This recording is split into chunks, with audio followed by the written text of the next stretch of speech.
Voilà, donc que Dieu soit béni. Nous saluons particulièrement donc tous nos frères et sœurs qui nous écoutent depuis l'Europe, depuis l'Afrique, depuis les îles du Pacifique. Certains sont à Tahiti, à Wallis, Futuna. Certains nous écoutent à partir de Nouvelle-Calédonie, dans toutes sortes de pays de la planète Terre. Et donc, vous êtes les bienvenus. Amen. À cette heure particulièrement d'enseignement de la parole de Dieu. Si vous voulez bien, aujourd'hui, nous allons lire un passage dans l'Épître aux Hébreux, au chapitre 11. Et le titre du message s'intitule « Pour l'avoir possédé, les anciens ont obtenu ». Ont obtenu quoi? Eh bien, un témoignage favorable. Nous lisons donc dans Hébreux, chapitre 11, à partir du verset 1er. Or, la foi est une ferme assurance, certitude ferme des choses qu'on espère et une démonstration de celles qu'on ne voit pas. Pour l'avoir possédée, cette foi-là, ce genre de foi, les anciens ont obtenu un témoignage favorable. Seigneur, nous te bénissons. Nous te glorifions pour la parole éternelle, pour ce que tu vas ce matin nous donner comme nourriture spirituelle pour notre âme. N'est-ce pas toi, Seigneur, qui a dit l'homme ne vivra pas uniquement de pain naturel, mais de toute parole qui sort de ma bouche. Seigneur, nous voulons nous nourrir cette parole glorieuse et qu'elle ne retourne pas à toi sans avoir accompli un effet puissant dans chacun de nos cœurs. Nous te prions pour notre jeunesse, nous te prions pour notre vieillesse et pour tous ceux qui sont entre ces deux extrémités. Dans le nom puissant de Jésus, Amen. Et tout le peuple dit Amen. On peut s'asseoir, frères et sœurs, chers amis. Alléluia, gloire à Dieu. Pour l'avoir possédé, les anciens ont obtenu un témoignage favorable. Alléluia, gloire à Dieu. La foi. Ici-bas sur terre, la plupart d'entre nous n'avons pas vu, n'avons pas touché. Nous marchons par la foi. Alléluia. Et par la foi, nous entrerons dans le ciel. Donc, cette foi qui va nous faire passer de la terre jusqu'au ciel est tellement importante que nous devons absolument en parler. Et nous devons nous nourrir d'exemples d'hommes et de femmes qui nous ont précédés. La Bible appelle ces gens les anciens. Les anciens, pour l'avoir possédé, cette foi-là, eh bien, ont obtenu un témoignage favorable. Qui témoigne envers ces gens-là, ces anciens? C'est Dieu lui-même. Dieu dit quelque chose au sujet de ces anciens qui ont marché par la foi depuis le début de leur marche par la foi jusqu'à la fin de leur marche par la foi en arrivant au ciel. Au ciel, aurons-nous besoin de la foi? Terminé! Nous n'aurons plus besoin de la foi, plus besoin d'un casque du salut, plus besoin d'une épée, plus besoin d'une cuirasse, parce que nous serons chez nous. Ici-bas sur la terre, nous avons besoin de l'épée de l'Esprit, qui est la parole de Dieu. Nous avons besoin du bouclier de la foi pour éteindre les flèches enflammées du diable qui sont lancés constamment contre le chrétien ou la chrétienne. Jésus a dit qu'il y avait un père dans la foi, et c'est Abraham. Abraham. La Bible nous parle d'Abraham. La Bible nous parle d'Isaac. La Bible nous parle d'Abel, d'Enoch, de Noé. La Bible nous parle de Sarah, d'Isaac, de Joseph, de Moïse, de Rahab, de Gédéon, des anciens qui nous ont précédés et qui ont marché par la foi. Jésus, parlant d'Abraham, a dit « Abraham a vu mon jour. Abraham a vu mon jour. Ce qui veut dire que Abraham marchait par la foi pendant qu'il était ici-bas sur cette terre. Et la Bible nous enseigne dans Romains 4,12 à marcher sur les traces de la foi de notre père Abraham. À marcher sur les traces de sa foi, de marcher comme il a marché. Qu'est-ce que procure la foi? La foi est très importante. Abel, par exemple, a été déclaré juste à cause de sa foi. Enoch croyait lui aussi, et avant son enlèvement dans le ciel, il avait reçu le témoignage dans son cœur qu'il était agréable à Dieu. As-tu ce témoignage aujourd'hui dans ton cœur que tu es agréable à Dieu? Et c'était avant son enlèvement.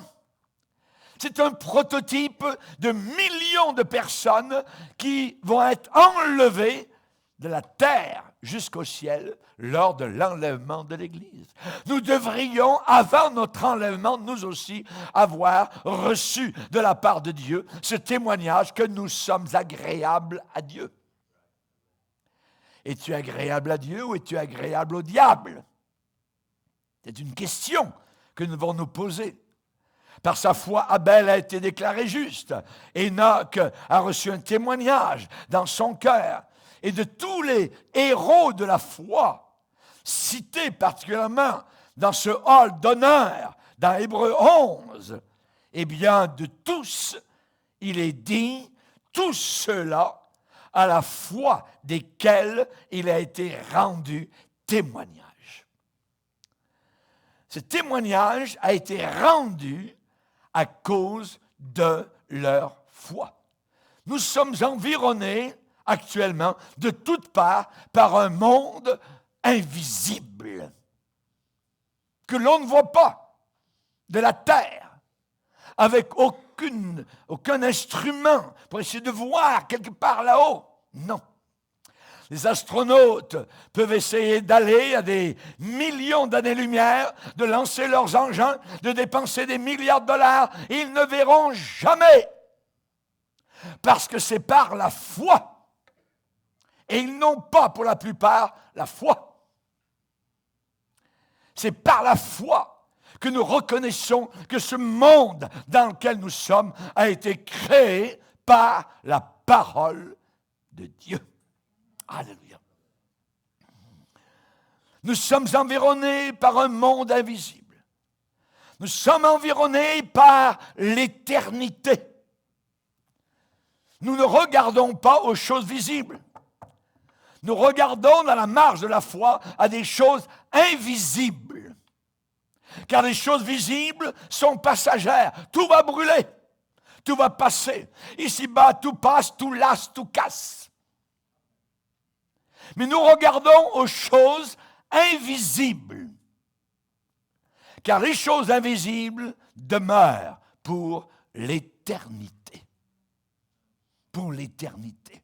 Nous sommes environnés de toutes parts, et je dirais plus, par le Dieu Tout-Puissant. Il est omniscient. Il est omniprésent. Il est là. Il est là. Là où tu es. En ce moment même, il est là. Il est omniscient, omniprésent, omnipotent. C'est le plus grand des potentats qui puisse exister. Jésus-Christ lui-même, avant de remonter au ciel, a dit « Tout pouvoir m'a été donné dans le ciel et sur la petite planète Terre. » Dieu attend seulement l'instant où la foi éveillée va se tourner vers le ciel, comme le tournesol se tourne vers le soleil. La foi devient inébranlable. Cela veut dire qu'elle ne peut plus être ébranlée parce qu'elle s'appuie elle est boltée, elle est vissée sur un Dieu inébranlable. Dieu ne peut être ébranlé. La foi ne s'appuie pas sur la foi.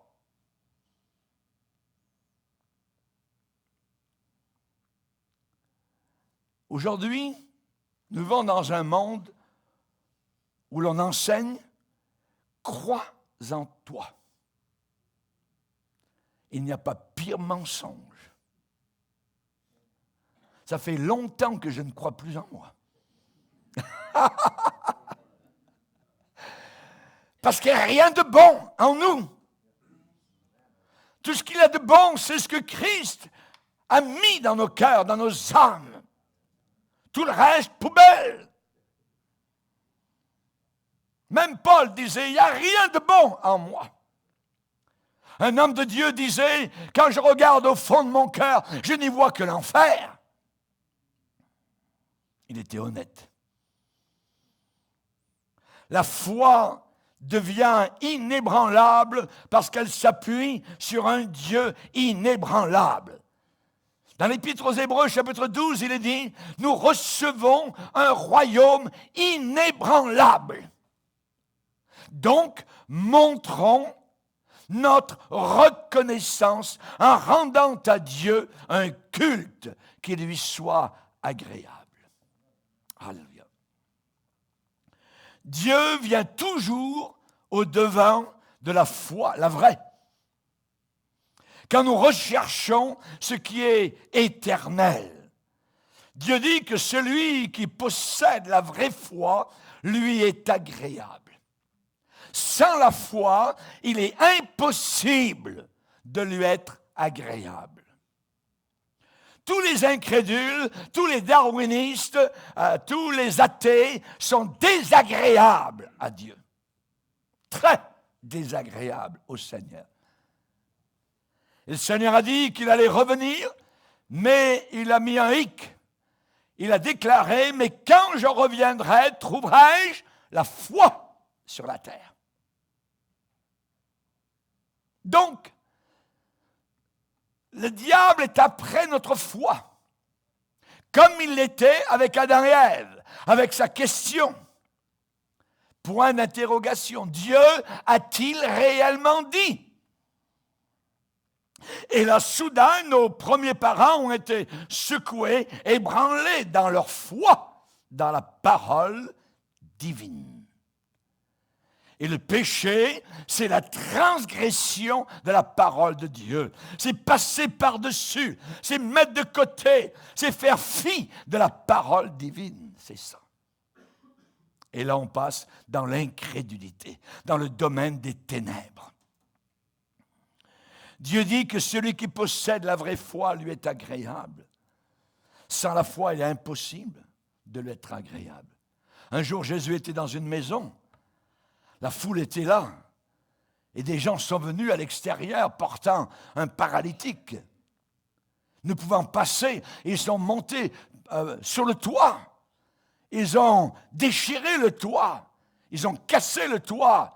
Et soudain, un rayon de soleil est arrivé, non pas par une fenêtre, mais par le plafond.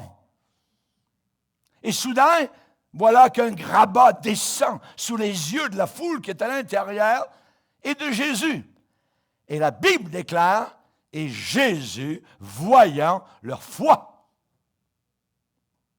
Jésus a vu la foi se manifester. La foi sans les œuvres est morte. Et une foi morte vous emmènera au fond de l'enfer avec les démons qui croient en Dieu, mais ils tremblent. Il ne faut pas croire uniquement en Dieu, que Dieu existe. Il faut abandonner, livrer sa vie, poser sa vie sur l'autel devant le Seigneur. Qu'est-ce que la foi n'est pas? La foi, ce n'est pas une envie. Ce n'est pas une fantaisie personnelle. La foi, ce n'est pas une fable. Et dans l'Église chrétienne, nous avons, dans beaucoup de milieux, des supposés gens qui croient en des fables. La Bible nous a avertis de cela. Ça veut dire que vous posez votre pied sur le vide. Une fable, c'est fabuleux, mais ce n'est pas vrai. Et la parole de Dieu nous dit que lorsque Jésus a été transfiguré sur la montagne, sous les yeux de Pierre, Jacques et Jean, plus tard, Pierre, parlant de cette vision glorieuse de Jésus, il va dire, ce n'est pas en effet en suivant des fables, habilement conçues, bien montées, bien préparées, belles fables, voyez. Non, non, non, non. La foi ne peut pas être basée sur des fables, sur des contes à dormir debout, sur Alice au pays des merveilles. Ce n'est pas en effet en suivant des fables habilement conçues que nous vous avons fait connaître la puissance et la venue de notre Seigneur Jésus-Christ. Mais c'est comme ayant vu sa majesté de nos propres yeux. La réalité. La foi doit être basée sur la réalité, posée sur le socle inébranlable de la vérité. Et le diable n'aime pas la vérité. Il aime la vérité et le mensonge ensemble. Un beau mixage. Il aime faire la belle soupe. Et les gens boivent cette soupe et en sont empoisonnés. Nous voulons la vérité, c'est tout. Satan garde tes mensonges, garde tes fables. La Bible est très claire vis-à-vis de cela lorsqu'elle nous dit qu'à la fin des temps, les hommes n'accepteront plus la saine doctrine, ne la supporteront plus, mais ayant la démangeaison d'entendre des choses agréables, ils se donneront une foule d'enseignants, de docteurs, de pasteurs, selon leurs propres désirs, détourneront l'oreille de la vérité et se tourneront vers des fables. De beaucoup de pupitres dits chrétiens sortent aujourd'hui des fables, des fausses doctrines qui ne sont pas vraies, mais suffisamment, je dirais, croyables, à cause du mélange avec la Bible et la vérité. Lorsque Paul parle à Timothée en disant « je recommande à certaines personnes de ne pas enseigner d'autres doctrines et de ne pas s'attacher à des fables. » La foi véritable n'est pas une fable. Ce n'est pas la faculté de comprendre. Ce n'est ce qui nous rend capables d'imaginer. À la John Lennon, j'imagine un monde sans frontières, où il n'y a pas de ciel, pas d'enfer, ainsi de suite. L'imagination vous emmènera en enfer véritable. Ce n'est pas ça la foi. Ce n'est pas la visualisation. Aujourd'hui, beaucoup de gens qui sont pris par visualise, voir, regarde dans ta pensée. Non, non, non, non. Ce n'est pas du tout la visualisation avec l'œil de nos pensées, comme nous le pensons nous, comme nous le voyons nous-mêmes. Voyez, non. La foi nous donne bien plus qu'une image imaginaire des choses à venir. La Bible nous donne la réalité, la vérité. La foi authentique, ce n'est pas de la métaphysique. C'est quoi la métaphysique, pasteur? La métaphysique, ce sont des philosophies, de théories abstraites, très abstraites. Ce n'est pas ça la foi. Comme par exemple la secte appelée la science chrétienne. C'est une secte. Dans cette secte, on enseigne que l'esprit a le dessus sur la matière. Croire, par exemple, que vous allez être guéri d'un goitre. Par un exercice mental de l'esprit plus fort que la matière. Dans cette secte, on enseigne cela. La vraie foi, ce n'est même pas une lutte pour croire, pour s'efforcer de croire. La foi, ce n'est pas essayer de se convaincre que ça va s'en aller, que ça va disparaître. Non, c'est pas ça. Ça, c'est quoi en toi? C'est la métaphysique. Nous avons chanté tout à l'heure. Ma foi est en toi. C'est très important, ce que nous avons chanté. Ma foi est en toi. En toi, Seigneur. Elle n'est pas ailleurs. Elle n'est pas basée sur moi ceci, moi cela. Non, ma foi est en toi. La foi, c'est bien plus que de se faire à croire que quelque chose va arriver. Ce n'est pas de la métaphysique. Ce n'est pas des philosophies abstraites. Ce n'est pas non plus la foi une création. On enseigne aujourd'hui à certains chrétiens que vous pouvez créer par vos paroles. Ah oui? C'est drôle, je sers le Seigneur depuis 50 ans et je n'ai jamais rien créé par mes paroles. La foi véritable, ce n'est pas une création de volonté, d'esprit.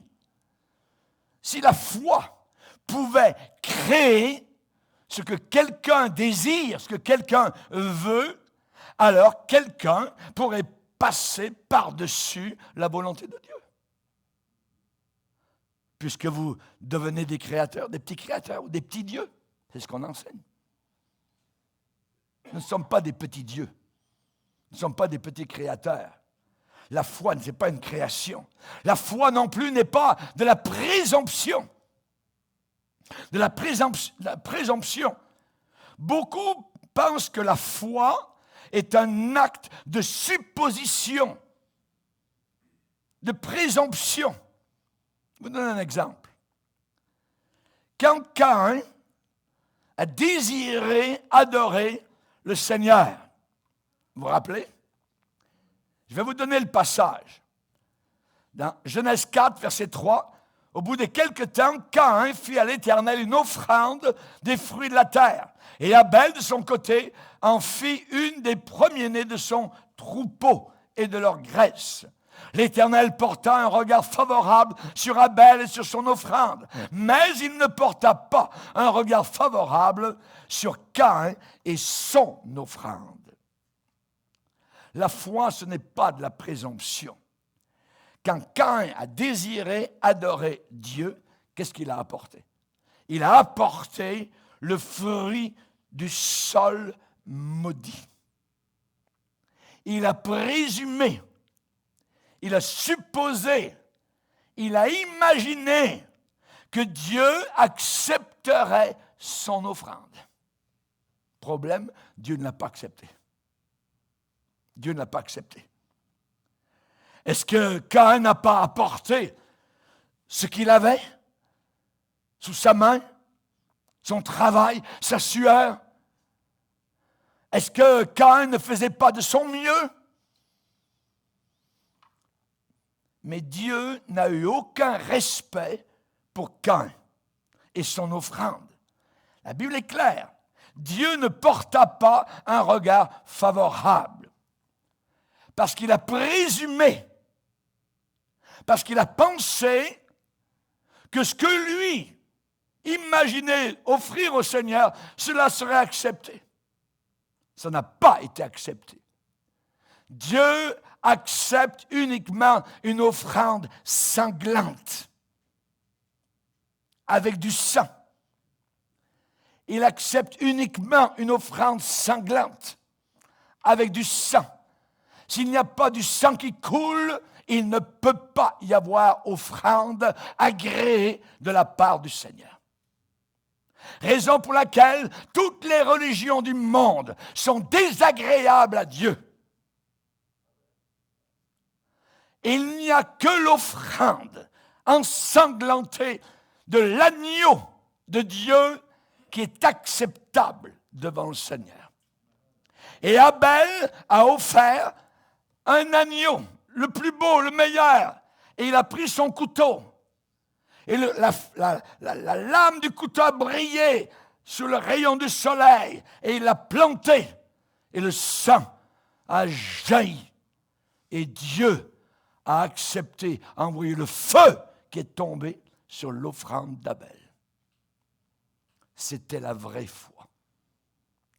Caïn avait la fausse foi, une présomption. Il a pensé que, je croyais que, non.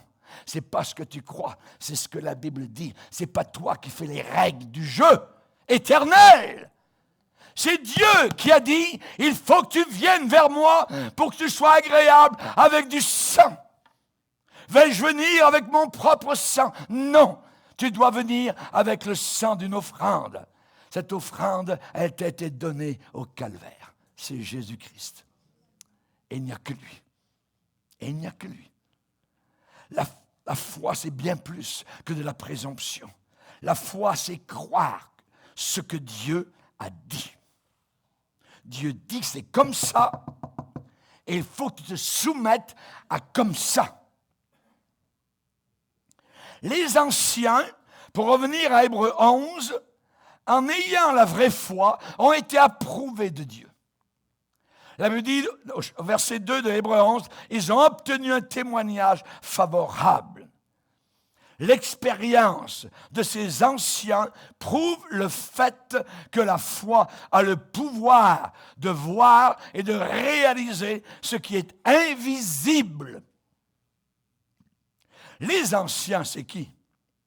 Les anciens, ce sont les personnages de l'Ancien Testament qui ont exercé la foi, qui ont été appelés. Une si grande nuée de témoins, tellement il y en avait. Si grande nuée de témoins. Ces anciens ont obtenu un témoignage favorable, un bon rapport, a good report, un témoignage favorable. Qu'est-ce que la foi? La foi est une offrande.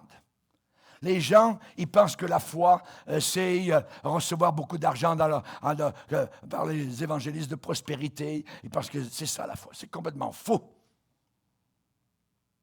La foi, dans son aspect, je dirais général, et qui vous emportera de la terre jusqu'au ciel, c'est premièrement une offrande.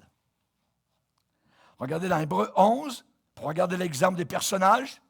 Abel, verset 4, c'est par la foi qu'Abel offrit. La foi est une offrande, premièrement.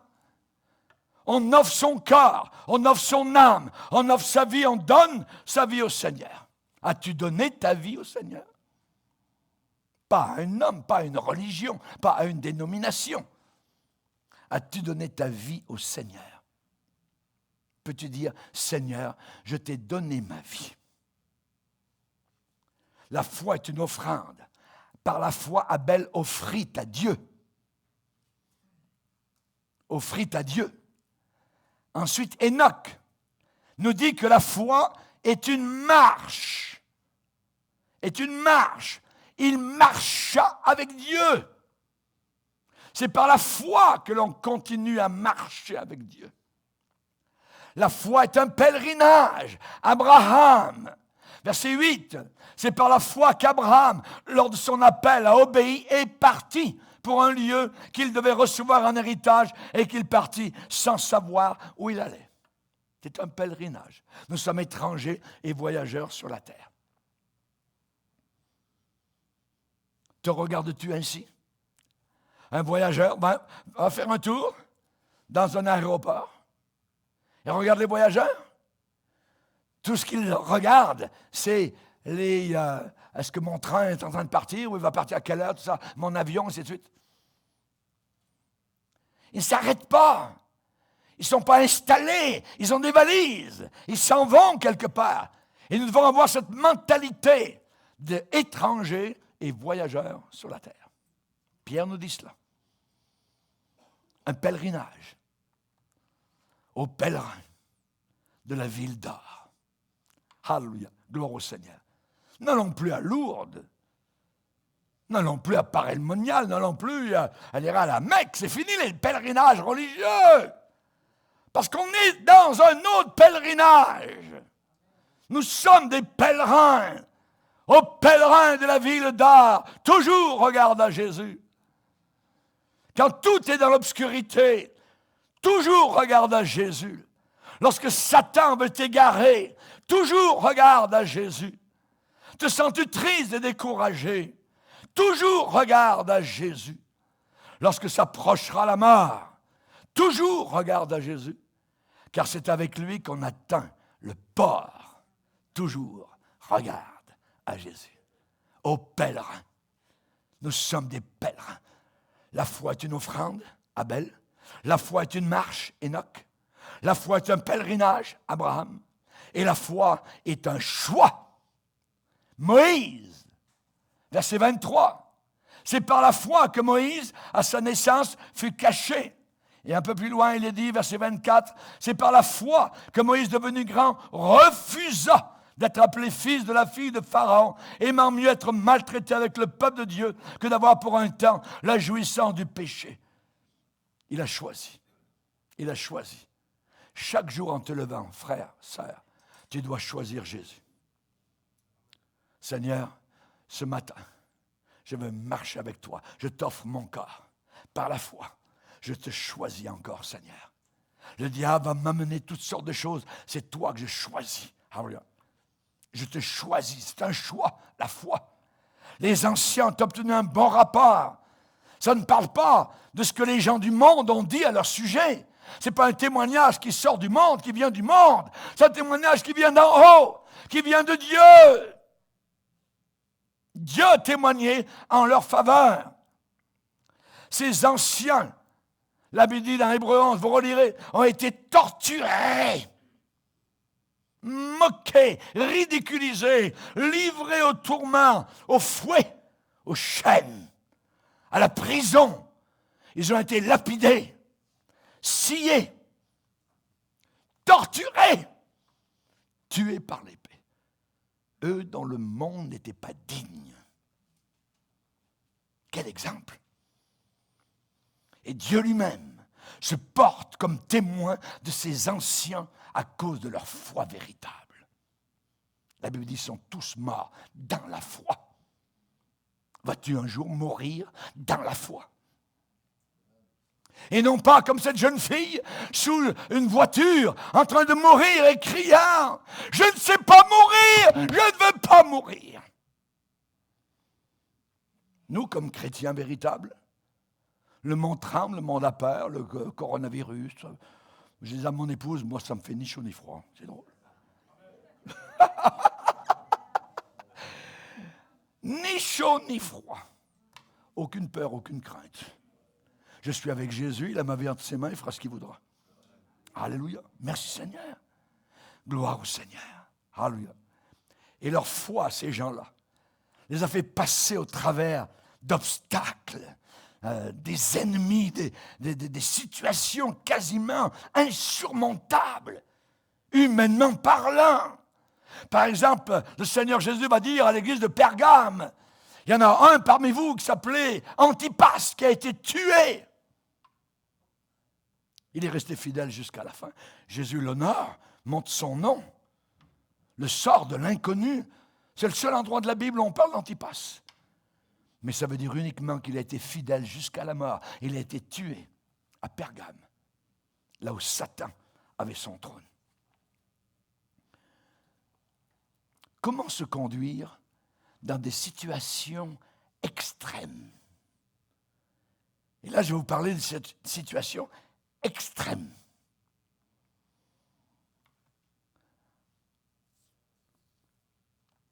Il y a un prospectus qui a été écrit pour les chrétiens, les églises chrétiennes, pendant la Révolution française, où les têtes tombaient par milliers sous l'échafaud, les guillotines. Cette Révolution française était une puissance diabolique. Tout ce qui était Dieu était banni, plus rien de Dieu. Et beaucoup de gens s'appelaient, portaient le nom, les sans-dieux, pendant la Révolution française. Et pour encourager les chrétiens authentiques, à cette époque-là, un prospectus avait été écrit par deux hommes, Franz Ravenas et Martin Guillabert.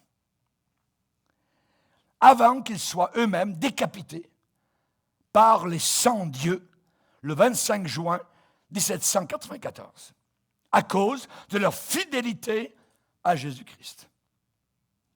Ce document a été écrit dans leur prison. Vous savez comment ils appelaient leur prison? L'antichambre du paradis. L'antichambre du paradis. Et plus tard, ce prospectus a été largement distribué dans les autres églises qui souffraient de graves persécutions. Je vais vous en donner une version abrégée. Dans les prisons communistes, par exemple de Roumanie, ce prospectus circulait. Parce que là aussi, les communistes ont décapité, ont tué beaucoup de personnes. Je lis. Quand vous serez devant le tribunal, souvenez-vous de la conduite des apôtres devant le conseil qui les jugeait. Lorsque vous entendrez votre condamnation à mort, recevez-la comme étant une convocation du roi de gloire qui vous invite à ses noces. Vous devriez vous efforcer d'avoir la même joie que nos prédécesseurs quand ils furent dans la même situation. Quand ils auront fini de lire la sentence de mort, vous direz avec Cyprien, le pasteur de Carthage, qui a été martyrisé en 258, « Merci, mon Dieu. » En revenant du tribunal vers votre prison, chantez. Je suis dans la joie quand on me dit « Allons à la maison du Seigneur ». En attendant l'exécution, chantez des chants joyeux. Quand ils vous attacheront les mains, dites les paroles de l'apôtre Paul. Je suis prêt non seulement à être lié, mais encore à mourir à Jérusalem pour le nom de Jésus. Quand ils ouvriront la porte pour vous conduire au lieu d'exécution, chantez. Ouvre mes yeux, Seigneur, pour que je contemple les merveilles de ta loi. En marchant vers le lieu de l'exécution, parlez aux gardiens et aux bourreaux. Parlez-leur des Écritures et des délices de souffrir et de mourir pour Jésus-Christ. Vous pouvez vous souvenir aussi de paroles comme celle de Paul, qui nous séparera de l'amour du Christ. Quand vous rencontrerez votre bourreau, souvenez-vous des paroles de l'apôtre André. Ô chère croix, désirée depuis si longtemps, reçois mon dernier souffle comme tu as reçu mon premier engagement. Ou encore, lorsque vous rencontrerez le bourreau, redites les paroles du grand martyr Ignace, pasteur d'Antioche. Quand viendra-t-il l'heureux moment où je serai tué pour mon sauveur? Combien de temps devrais-je encore attendre? Tyran, bourreau, croix, bêtes sauvages, toutes les tortures, venez en hâte pour m'aider à voir Jésus. Dites aussi une prière pour les persécuteurs et soyez aimables avec eux. Polycarpe, au moment où ses mains furent attachées derrière son dos, déclara en levant les yeux au ciel, « Seigneur Dieu Tout-Puissant, je te loue de me faire l'honneur de partager en ce moment la coupe de ton oint pour la résurrection du corps et de l'âme à la vie éternelle et au renouveau par le Saint-Esprit. Que je puisse être reçu aujourd'hui parmi tes saints comme un sacrifice agréable. Je te loue pour toutes choses avec ton Fils bien-aimé Jésus et le Saint-Esprit. Amen. N'ayez pas peur de la mort. Ô mort, où est ta victoire? Nous allons vers quelque chose de glorieux. Étienne, en mourant, a dit, je vois le ciel ouvert et Jésus debout à la droite de la majesté divine. Père, ne leur impute pas ce péché. La foi, pour l'avoir possédée, les anciens ont obtenu un témoignage favorable. Dieu lui-même se porte comme témoin de ces anciens à cause de leur foi. Il n'y a rien de méritoire dans la foi. Non. Ça n'a pas été pour leur foi. Non. Ça a été par leur foi. Et c'est bien différent. Dieu approuve l'homme qui exerce la foi, l'homme qui croit dans la parole divine. Jésus, voyant leur foi, ça se voit, quelqu'un qui croit. La foi sans les œuvres, zéro. Tous les démons ont la foi. Le diable a la foi plus grande que nous pouvons l'avoir. Mais ça sert à zéro. Et la parole de Dieu nous dit quelque chose d'assez particulier vis-à-vis du peuple d'Israël. Il est dit que le peuple d'Israël, la parole qui leur fut annoncée, ne leur servit de rien, parce que cette parole ne trouva pas de la foi chez ceux qui l'entendirent. On peut entendre la parole de Dieu par un prédicateur mort, et cette prédication va vous faire mourir du poison. Il faut que le prédicateur soit plein de vie. Il faut qu'il soit rempli du Saint-Esprit. Et ça vous apportera la vie. Au pied de qui te tiens-tu? Chers amis, Enoch a marché avec Dieu. Avant son enlèvement, il avait le témoignage. Il est parti de la terre en sachant qu'il était agréable à Dieu. David, on nous dit qu'il était un homme selon le cœur de Dieu. Il savait se repentir quand c'était le temps. Abraham a été appelé l'ami de Dieu. On peut tous être appelés les amis de Dieu. Tu as beaucoup d'amis sur ton iPod. Sont-ils vraiment tes amis? La plupart, tu ne les as jamais vus. Il est dit dans 2 Chroniques, chapitre 20, verset 7, Abraham qui t'aimait, en parlant du Seigneur. Abraham qui t'aimait, aimait Dieu. L'histoire chrétienne, c'est une histoire d'amour. Ça peut vous amener jusqu'à l'échafaud. Ça peut vous amener jusqu'à être pendu, tiraillé, scié. Lisez Hébreux 11. C'est dangereux pour quelqu'un qui veut garder sa vie. Ne venez pas ici. Mais le témoignage qui a été porté vis-à-vis de ces anciens n'est pas seulement consigné dans les Écritures, mais il a été gravé aussi dans leur conscience. Ils savaient qu'ils étaient les amis de Dieu, agréables à Dieu. Dans Hébreux 11, nous avons la liste de certains héros de la foi. Et ils ont triomphé de diverses épreuves par leur foi audacieuse et héroïque. Quand est-ce qu'il est beau de croire et de vivre pour le Seigneur? C'est lorsque tout le monde ne croit plus. Quand est-ce que les étoiles brillent? En plein jour? Non. La nuit. C'est là qu'elles sont belles. Et c'est là, mon frère, et c'est là, ma sœur, étoile de Dieu, que tu dois briller dans ce monde. La nuit est en train de tomber autour de la planète. Brille pour le Seigneur.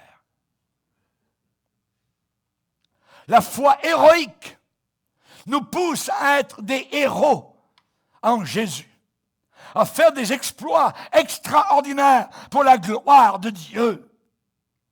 Le Saint-Esprit témoigne à notre esprit que nous sommes enfants de Dieu. Alléluia.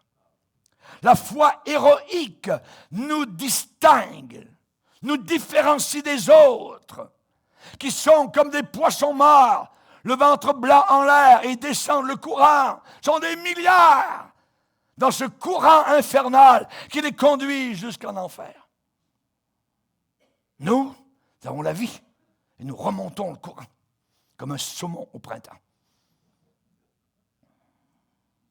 La foi héroïque nous fait distinguer, nous fait différencier par des qualités, par des actions exceptionnelles face au danger.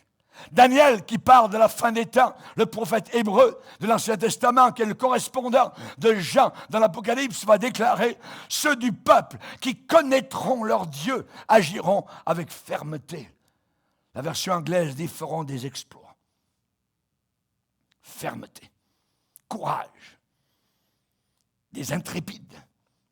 Les héros de la foi ont marqué positivement leur époque.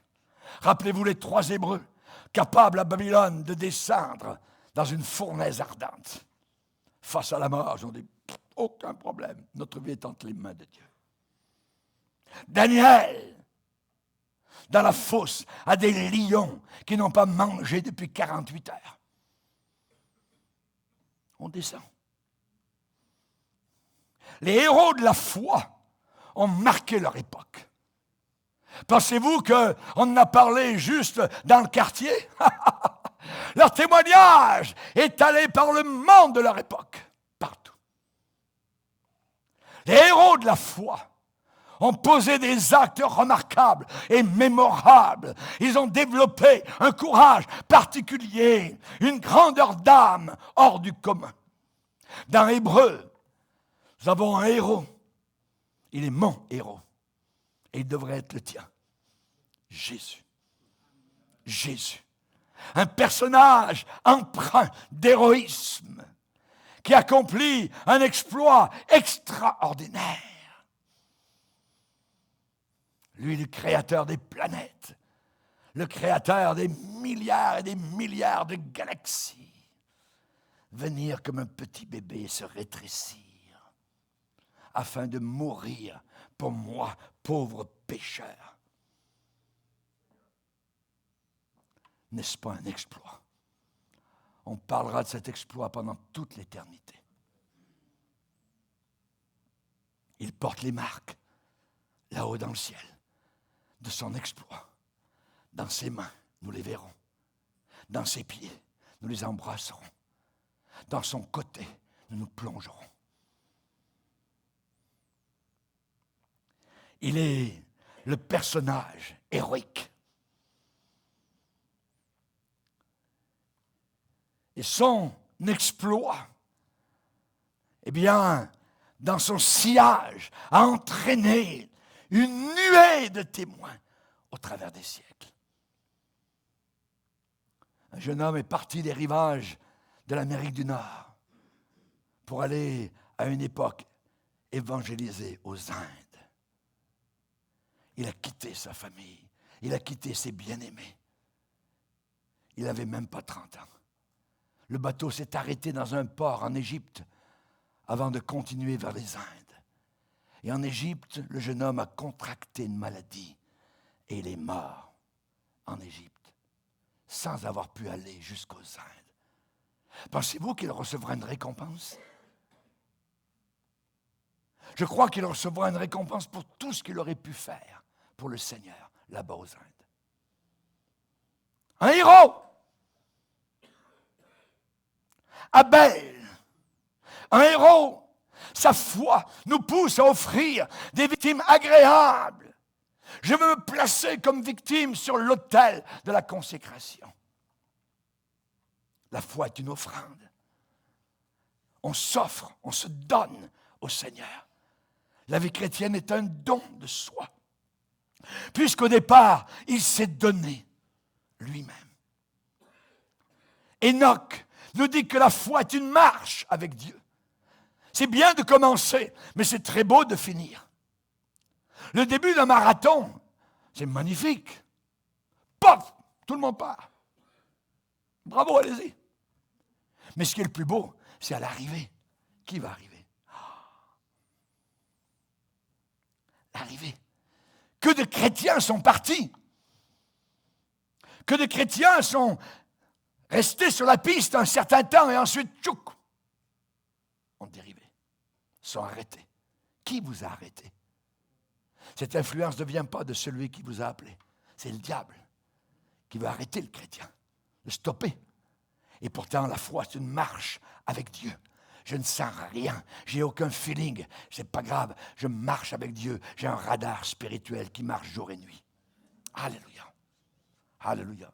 Quand je naviguais comme marin, j'avais souvent les yeux fixés en haut là-haut sur ce fameux chose qui tournait. Ça s'appelle un radar. C'était jour et nuit. Un avion marche aussi avec une sorte de radar automatisé. Et on sait toujours à quel endroit se trouve l'avion, où qu'il soit, depuis son décollage jusqu'à son arrivée. Et Dieu, pensez-vous qu'il est plus petit que les hommes? Il sait où tu en es. Il a l'œil sur toi. Son œil est de flamme, son radar est puissant. Enoch a marché avec Dieu pendant des centaines d'années. Pendant des centaines d'années. Ça continue, ça continue. Je marche vers le ciel. Ma céleste patrie. Ouais, mais t'as rien vu. Laisse faire. Je marche pareil. Je continue à marcher. Arrière de moi, Satan. Je marche avec Dieu. Où tu t'en vas, Enoch? Je vais marcher avec Dieu. Et un jour, quelqu'un a dit qu'il avait pris une marche avec le Seigneur, Enoch, et sa marche était tellement longue que le Seigneur lui a dit, dans la conversation, Enoch, tu es trop loin de chez toi, viens chez moi, on est plus proche. Et il l'a pris au ciel. Et chers amis, j'aimerais vous dire que vous devriez être loin de chez vous, et très proche de Jésus, de l'enlèvement. Cet enlèvement s'en vient rapidement. Alléluia.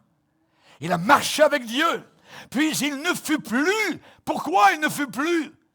Parce que Dieu le prit, Dieu l'a enlevé. Noé, c'est par la foi. Sa foi, comment s'exprimer? Respect pour la parole de Dieu. Foi respectueuse par rapport aux ordres, aux commandements de Dieu. Il s'est éloigné totalement du mal de son époque. Abraham, sa foi, comment s'est-elle manifestée? Obéissance aux promesses de Dieu. Viens Abraham, sors de Ur en Chaldée, là où on adore les démons. Viens, je vais te montrer le chemin. Ouais, mais dis-moi où je m'en vais. Laisse faire, je vais te le dire à chaque pas. Obéissance. Il est dit dans Hébreux 11 qu'il ne savait pas où il allait. Et Abraham, où tu t'en vas? Les amis sont venus. Hey, t'emmènes ta femme avec? Vous allez où? Ah, je ne sais pas. Dieu va me montrer. C'est bizarre. Nous, les chrétiens, c'est très bizarre. C'est très bizarre parce que nous marchons sur l'eau. Parfois, on est sur l'eau. Parfois, on est au fond de la mer. On marche entre deux murailles. Mais c'est la foi. On marche par la foi. Quand notre foi se manifeste d'une manière ou d'une autre, on marche par la foi. Sarah, c'est par la foi aussi qu'elle a fonctionné. Comment sa foi s'est manifestée? Par une patience qui a été encouragée et fortifiée en sachant que Dieu est fidèle à ses promesses. Et malgré, en dépit de son corps usé, elle avait 90 ans. Elle a une postérité nombreuse comme les étoiles du ciel et comme le sable sur le bord de la mer. Dieu est capable de faire avec toi des choses inimaginables. Crois sa parole. Isaac, Jacob, Joseph. La foi de ces patriarches a été manifestée dans l'accomplissement, la réalisation des bénédictions prophétiques sur leur vie et sur leurs enfants. La foi de Moïse, comment s'est-elle manifestée? Un choix. Arrivé à maturité, il avait devant lui les trésors de l'Égypte. Toute l'Égypte était devant lui à genoux. Fils de la fille de Pharaon.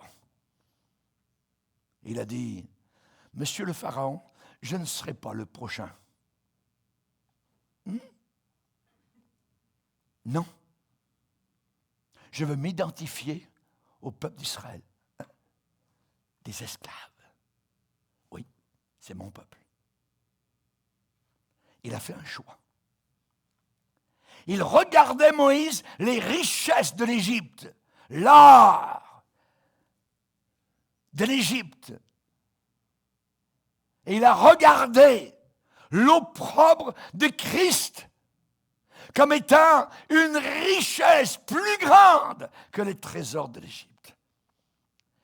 Moïse a mis ses doigts dans le coffre-fort de l'amour de Dieu. Et il y avait des richesses, des diamants, et il y avait des richesses inimaginables. Et tout l'or de l'Égypte était comme de la poussière à ses yeux. Un choix, la foi. La foi véritable vous fera faire un choix.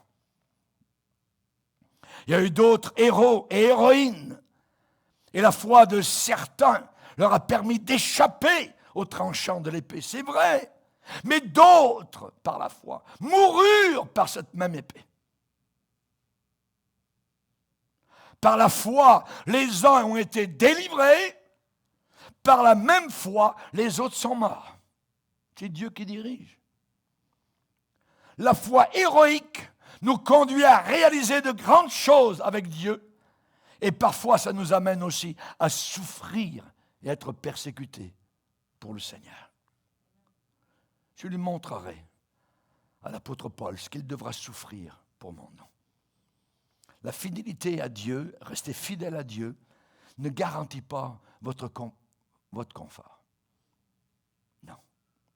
La fidélité à Dieu ne garantit pas que vous serez délivrés de persécutions de ce monde. Mais si vous restez fidèle à Dieu, ça va vous assurer la grâce de Dieu pour passer au travers. Ma grâce te suffit. Ma grâce est suffisante. La fidélité envers le Seigneur va vous assurer son secours et son aide et sa force au temps de l'épreuve. Quels sont les domaines où la foi héroïque doit s'exercer? Dans la gestion de votre salut. Vous êtes sauvés. Maintenant, faites de bons gestionnaires ce salut. La Bible dit travaillez à votre salut avec crainte et tremblement.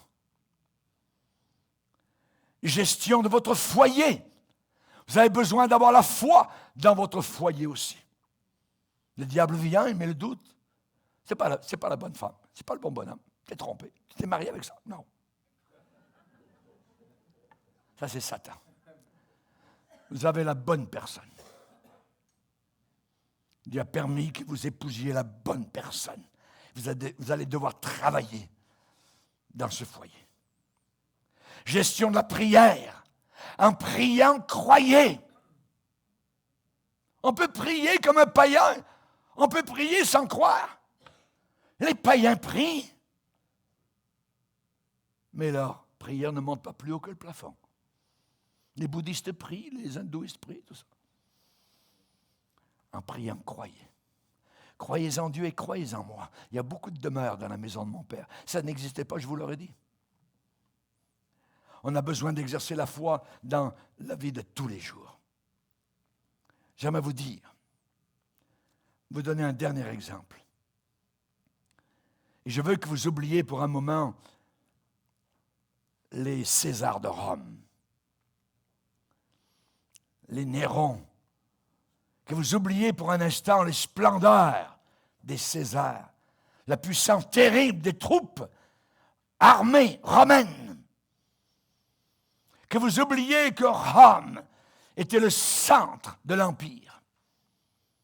Venez avec moi dans un endroit particulier, appelé Mamertine. C'est une prison. Ce n'est pas un bel endroit. Entrez avec moi. Il y a des cellules. Pas très invitantes. Elles sont toutes laides. Certaines puent plus que d'autres.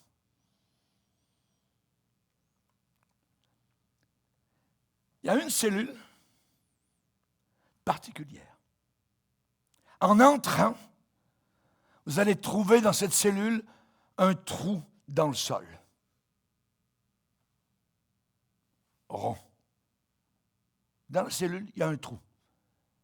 En dessous du trou, il y a une autre cellule.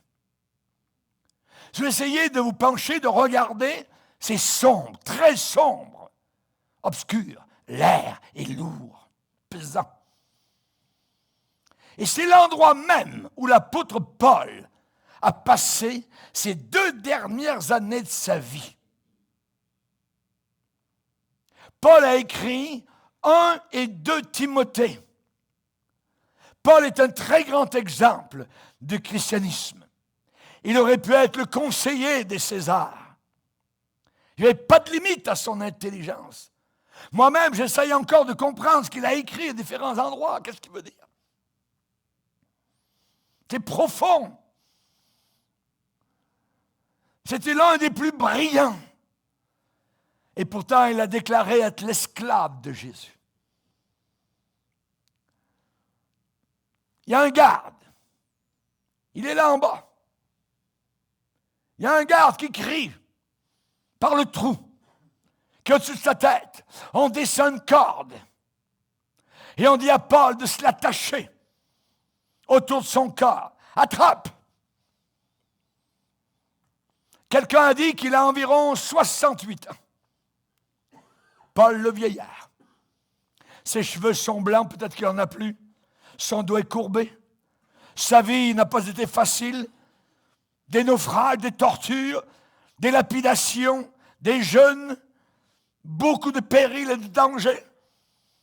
Et tout cela à cause de la prédication de l'Évangile de Jésus. À cause de cela, je souffre toutes ces choses.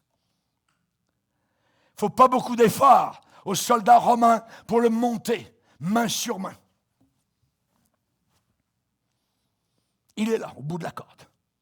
Paul, maigre, le visage creux, émacié. C'est un prophète, c'est un prédicateur, c'est un missionnaire, c'est un chrétien. Il est attaché au bout de la corde. Finalement, il sort du trou.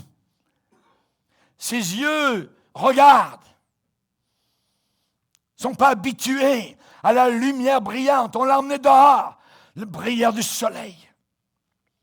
Ses habits sont des haillons. Le reste de cheveux qu'il a sur le crâne sont enchevêtrés. Les gardes qui sont là ressentent qu'il y a quelque chose de particulier, de différent avec cet homme. Et le Saint-Esprit n'a pas jugé désirable de nous parler de ces derniers moments. Mais ce n'est pas difficile de l'imaginer. Si vous aviez été là, voilà un homme qui n'a pas de richesse humaine. Il n'y a pas de splendeur humaine avec lui. Il n'y a aucune grandeur humaine avec ce vieillard. Il n'y a aucune gloire humaine. Et pourtant, oui, il y a de la grandeur. Il y a de la gloire. Il y a cependant des richesses. Et il y a une grande splendeur. Mais ce sont des richesses intérieures. Une gloire intérieure. Une grandeur intérieure. Une splendeur intérieure. Si vous aviez pu l'entendre, alors qu'il murmure quelque chose par sa bouche, alors qu'il marche à l'extérieur, dans la cour de la prison. Car pour moi, je sers déjà de libation. Le moment de mon départ approche. J'ai combattu le bon combat. J'ai achevé la course. J'ai gardé la foi. Désormais, la couronne de justice m'attend dans quelques instants. On lui dit de se mettre à genoux. Et son corps maigre, frêle, émacié, est étendu sur un bloc de bois. la hache étincelle, sa tête roule dans la poussière. La Bible dit, c'est dans la foi qu'ils sont tous morts. C'est dans la foi qu'ils sont tous morts. Monsieur, madame, c'est ça la foi.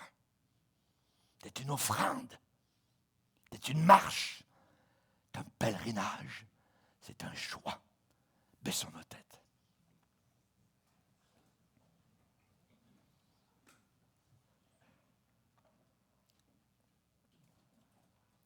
Seigneur, nous te bénissons. Aide-nous, Seigneur, dans ces derniers jours, à être des héros, des héroïnes de la foi véritable en Jésus. Nous n'avons aucune foi en nous-mêmes. Notre foi, nous l'avons placée totalement et complètement à tes pieds. Nous voulons imiter ceux qui, par la foi et la persévérance, héritent des promesses. Nous ne sommes pas de ceux qui se retirent pour se perdre, mais nous sommes de ceux qui ont la foi pour sauver leur âme éternelle et immortelle. Amen. Et tout le peuple dit Amen. Levons-nous ensemble, frères et sœurs.